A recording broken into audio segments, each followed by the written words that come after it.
আসসালামু আলাইকুম। ষষ্ঠ পরম বিজ্ঞপ্তিতে আবেদনকারী সকল নিবন্ধনকারী ভাই ও বোনেরা, আর বেশি সময় নেই, দেরি করা যাবে না। অপেক্ষার পালা শেষ। এখন আবেদন করা সময়। তো যারা এখন আবেদন করেন নাই, দ্রুত আবেদন করা শুরু করুন। আপনারা যারা লাইভ ভিডিওতে দেখতে চান যে আবেদন শুরু থেকে শেষ পর্যন্ত কিভাবে করে এবং 8টা ধাপের কোন ধাপে কোন কোন তথ্য দিতে হবে, কি বিষয়ে কোন তথ্য দিতে হবে সে বিষয়ে জানতে আমার সাথে থাকুন, দেখতে থাকুন। যারা এখন আমাকে সাবস্ক্রাইব করেন, সাবস্ক্রাইব করে পাশে রাখুন। আশা করি আপনার পরবর্তীতে খুব ইনফরমেটিভ ভিডিও পেতে যাচ্ছেন। আপনাদের এই চূড়ান্ত সুপারিশ, তারপরে নতুন এমপিও, সব বিষয়ে ইনশাল্লাহ আমার পক্ষ থেকে ভিডিও পাবেন। আমার ফেসবুক পেজ আছে মোহাম্মদ হাফিজুর রহমান নামে, সেটার লিঙ্ক আমাদের এই ইউটিউব চ্যানেলের লিঙ্ক দেওয়া আছে, সেখান থেকে আপনারা সব তথ্য পেতে পারেন, যোগাযোগ করতে পারেন। তো চলুন দেরি না করে শুরু করি।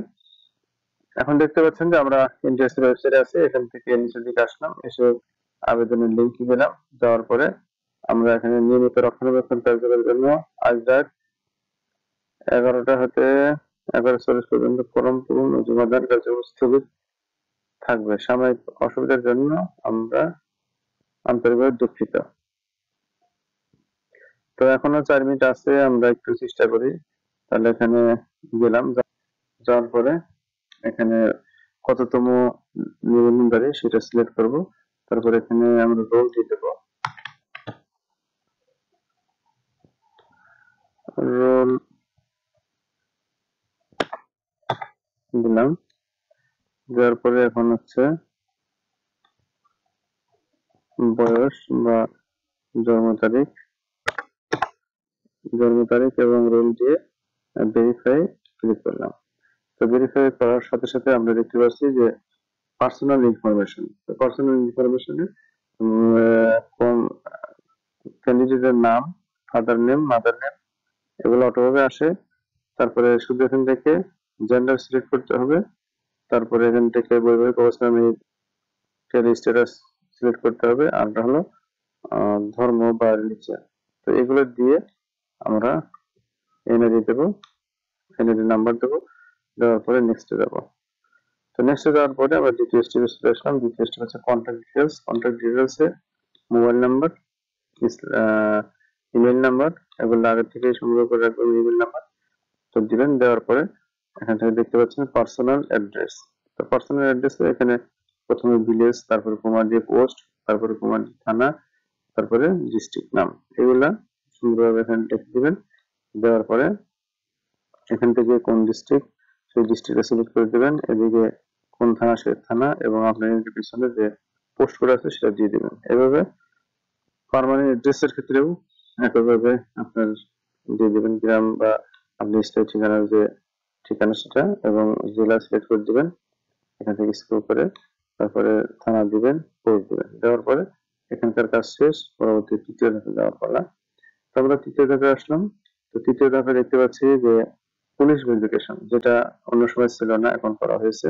তো পুলিশ ভেরিফিকেশন আসলে কোন থানা বা কোন উপজেলার অধীনে আপনি বসবাস করেন, মেট্রোপলিটনের কোন অঞ্চলে আপনি অবস্থান করেন, তো সেই অঞ্চলের ডিরেকশন এখানে দিতে হবে। কোন বিভাগ সেই বিভাগ সিলেক্ট করবেন।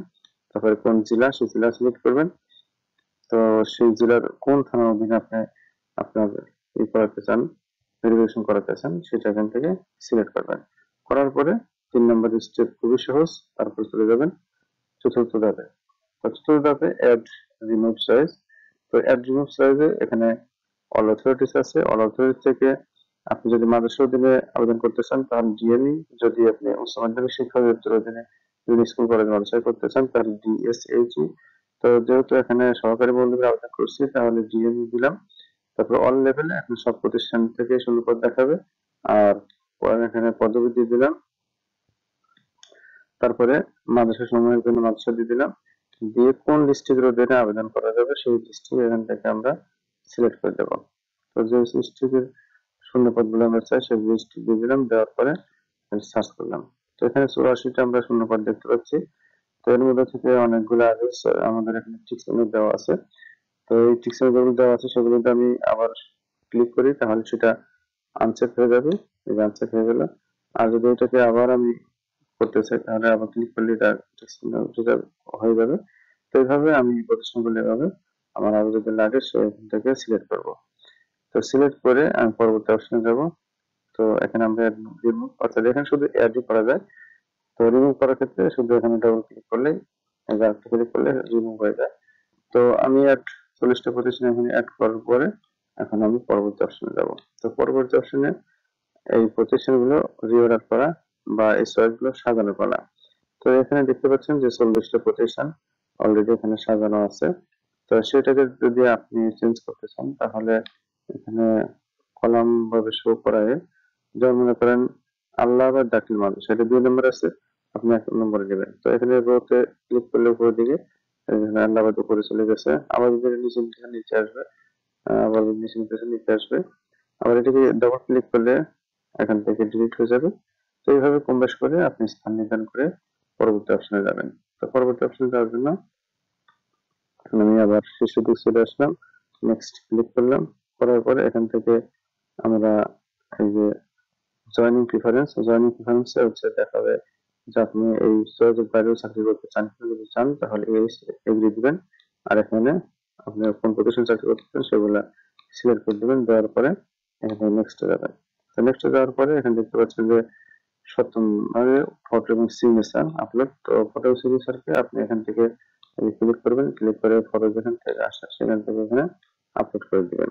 তো ফটোর সাইজ কম বেশি হতে পারে, এই জন্য আপনি এখান থেকে এই ফটোর যে রিসাইজ করার যে অপশন সেখানে যাবেন। যাওয়ার পরে এখান থেকে 300x300 পিক্সেল ছবি রিসার্চ করার জন্য এই অপশনে আসবেন, আসার পরে সিলেক্ট করবেন ফটো, তারপরে এই ছবিটা এখান থেকে নেন, নিয়ে এখানে আসবেন। দেওয়ার পরে এখানে 300x300 এর সাথে মিলান।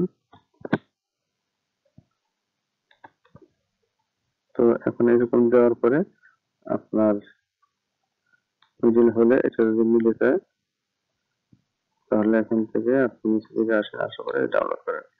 এবার ডাউনলোড হয়ে গেছে। তো আমি এখান থেকে যদি ছবিটা আপলোড করে দিই তাহলে এখানে 300x300 এই যে এটা রিসাইজটা আপলোড হয়ে যাবে। তো রিসাইজটা আপলোড হওয়ার ক্ষেত্রে এখানে ভালো করে বসায় নিতে হবে। এখানে দেখেন এখনো 300x300 হয়নি। আর অ্যাপ্লিকেন্টের যে ছবিটা আবেদন করছে সেটা আসলে হলে ভালো হয়, তাহলে দ্রুত নেবে, না হলে ছবি নিতে চাইবে না। তো এই ছবিটা দিয়ে দেখি না কিনা। Applicant photo invalid, please select A GPA file, GPA. তাহলে এখান থেকে আমরা যে ফাইলটা নামাচ্ছি সেটার ফরম্যাটে জিপিএ হতে হবে। তো এখান থেকে এই ছবিগুলো দেওয়ার ক্ষেত্রে জিপিএ যে ছবিগুলো আছে সেগুলো নিবে, তাছাড়া পিএনজি দিবে না। এটা জিপিজি তো তারপরে নিচ্ছে না। তো এরপর ফটো 100 কিলোবাইটের নিচে হতে হবে, সেজন্য কত কিলোবাইট, 40 কিলোবাইট জিপি আছে।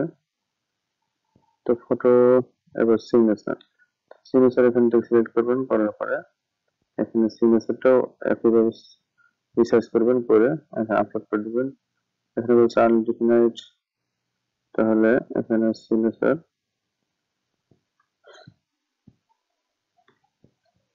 সিগনেচারটা আপনারা ছেড়ে দিবেন। তো দেখতে পাচ্ছেন এখানে ছবিটা এখনো রিলোড হয়নি। তো এখান থেকে নেক্সট যাবেন, please provide your consent declaration. আচ্ছা, এখানে দেখেন যে ডিক্লারেশন অপশন দিতে হবে, উপরে সবটা সঠিক দিয়েছেন, তারপরে আপনার পরবর্তী অপশন যাবে। এখন পরবর্তী অপশন আসার পরে দেখতে পাচ্ছি যে আসলে এখানে preview and final submission, preview এবং ফাইনাল সাবমিশনে আপনার সব তথ্য এখানে দেখাচ্ছে, দেখেন। তো এখান থেকে আপনার যত আবেদনের পত্র দিচ্ছেন, শিক্ষা প্রতিষ্ঠান দিচ্ছেন, সবকিছু একদম তন্নভাবে দেখবেন। দেখার পরে যদি মনে হয় যে এটা আবেদন ঠিক আছে তাহলে সাবমিট দিবেন, না হলে রেখে দিবেন, পরবর্তীতে এটা সিস্টেম করবেন। তো এখানে আবার যদি মনে করেন কোনো কিছু সংশোধন করা লাগবে তাহলে প্রিভিয়াসে যায় সেটা সংশোধন করবেন। তো এই মোটামুটি আবেদন শেষ করতে আমরা অষ্টম পর্যায়ে চলে এসেছি। এখন যদি এটা সাবমিট করেন তাহলে আপনাদের শেষে আসবে আনপেইড হিসেবে একটা পেজ দিবে। তো সেই পেজটা আপনারা রেখে পেজের নিচে দেখেন এখানে অপশন আছে, এখান থেকে আপনাকে ডিক্লারেশন অনুযায়ী পেড করতে হবে। তো পেড করা হয়ে গেলে পরবর্তীতে পেজ লেখা বিশিষ্ট যে আপনাকে অ্যাপ্লিকেন্ট কপি দিবে, সেই অ্যাপ্লিকেন্ট কপিটা আপনি ডাউনলোড করবেন, সাথে সাথে আপনার পুলিশ ভেরিফিকেশনের একটা ফর্ম আসবে, সেটা ডাউনলোড করে রাখবেন। তাহলে আপনাদের আবেদন কমপ্লিট হয়ে যাবে। তো ধন্যবাদ সহকারে শেষ পর্যন্ত দেখার জন্য আপনাদের অসংখ্য ধন্যবাদ। সবাই ভালো থাকবেন, সুস্থ থাকবেন। আসসালামু আলাইকুম।